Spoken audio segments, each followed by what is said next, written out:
नमस्ते दोस्तों, कैसे हो आप।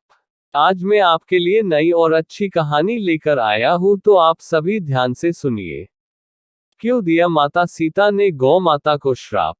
मूल वाल्मीकि रामायण की कथाओं के अतिरिक्त भी कई ऐसी कथाएं हैं जो जनमानस में लोक कथाओं के रूप में प्रसिद्ध हैं।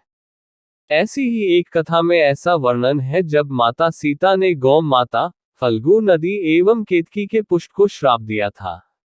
देश के कई राज्य, विशेषकर बिहार और उत्तर प्रदेश में ये कथा बहुत प्रसिद्ध है।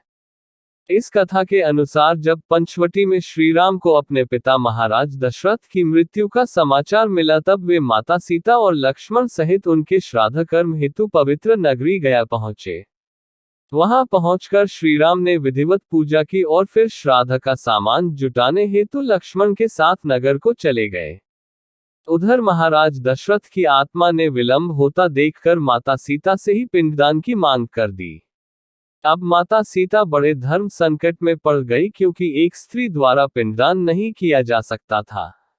विशेषकर श्री राम के होते हुए उन्होंने ऐसा करना उचित नहीं समझा। किंतु फिर महाराज दशरथ की आत्मा द्वारा बार बार अनुरोध करने पर उन्होंने फल्गु नदी, केतकी के पुष्प, एक गाय एवं वटवृक्ष को साक्षी मानकर महाराज दशरथ की आत्मा को पिंडदान दे दिया। जब श्री राम वापस आए तो उन्होंने इसकी सूचना उन्हें दी। तब श्री राम ने कहा कि ऐसा कैसे संभव है और उनसे इसका प्रमाण मांगा।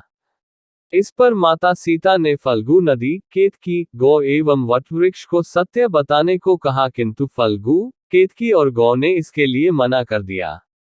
तब वटवृक्ष ने श्री राम को बताया कि देवी सीता सत्य कह रही है। फिर सीता माता ने महाराज दशरथ की आत्मा का आह्वान किया, जिन्होंने स्वयं आकर श्री राम और लक्ष्मण को माता सीता के सत्य वचन की पुष्टि की। ये सुनकर श्री राम और लक्ष्मण ने उनकी भूरी भूरी प्रशंसा की। किंतु माता सीता फल्गु, केतकी एवं गौ के असत्य वचन से बहुत क्रोधित हुई और उन्होंने तीनों को श्राप दे दिया। फल्गु नदी को उन्होंने सूख जाने का श्राप दिया। उसके क्षमा याचना करने पर उन्होंने कहा कि केवल वर्षा ऋतु में उस नदी में जल रहेगा, अन्य समय नहीं। केतकी को उन्होंने पूजा में त्याज्य होने का श्राप दिया। उसके क्षमा याचना करने पर माता सीता ने कहा कि अन्य देवताओं की पूजा में तो उन्हें चढ़ाया जाएगा, किंतु भगवान शंकर की पूजा में वो वर्जित होगा। केतकी को भगवान शंकर की पूजा में न चाहने की एक और कथा भी है, जिसे आप यहाँ पढ़ सकते हैं। गौ माता को उन्होंने श्राप दिया कि जिस मुख से उन्होंने असत्य भाषण किया है वो मुख अपवित्र माना जाएगा और उसकी कभी पूजा नहीं की जाएगी। उनके क्षमा याचना करने पर उन्होंने कहा कि ऐसा होने पर भी गौ माता का जो महत्व है वो और भी बढ़ जाएगा। अंत में उन्होंने वटवृक्ष को ये वरदान दिया कि वो लंबी आयु तक जिएगा और सदैव पवित्र माना जाएगा। तब से ही वटवृक्ष को हिंदू धर्म के सबसे पवित्र वृक्ष के रूप में मान्यता प्राप्त है। कुछ कथाओं में हमें फल्गु नदी एवं केतकी के पुष्प की जगह ब्राह्मण और कौवे का वृतांत मिलता है। ब्राह्मण को उनके असत्य भाषण पर माता सीता द्वारा दरिद्रता का और कौवे को पिंडदान के पिंड को खाने के श्राप का वर्णन आता है। हालांकि अधिकतर जगह इन्हीं चारों का वर्णन है। इसी श्राप के विषय में एक और कथा आती है जो भगवान शंकर एवं माता पार्वती से संबंधित है।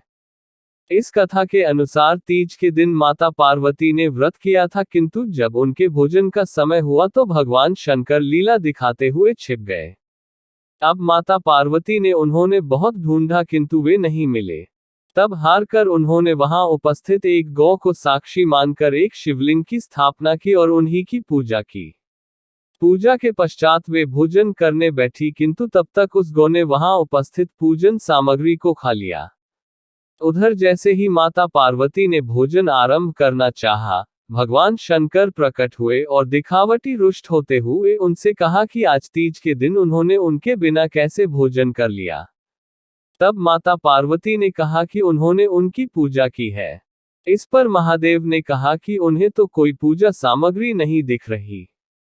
तब माता पार्वती ने उस गौ से सत्य बताने को कहा, किंतु उसने ना में सर हिला दिया। तब महादेव ने हंसते हुए कहा कि वे तो बस ठिठोली कर रहे थे, उन्हें सत्य का ज्ञान है। ये कहकर वे माता पार्वती सहित वहां से जाने लगे। किंतु माता गौ के असत्य भाषण से अत्यंत क्रुद्ध हुई और उन्होंने उन्हें श्राप दे दिया कि आज से उन्होंने जूठन खाकर ही जीवित रहना होगा। तब स्वयं उन्हें अपने श्राप कर क्षोभ हुआ तो उन्होंने पुनः गौ माता को आशीर्वाद दिया कि वे दिव्य जन्मा हैं और उनके सभी गुण यथावत ही रहेंगे। माता पार्वती और माता सीता की ये कथा हमें शिक्षा देती है कि असत्य भाषण के कितने भयंकर परिणाम हो सकते हैं। आप में चाहे कितने ही दिव्य गुण क्यों ना हो, असत्य भाषण का दुष्परिणाम हमें उठाना ही पड़ता है। आपको हमारी वीडियो अच्छी लगी हो तो हमारी वीडियो को लाइक करें, शेयर करें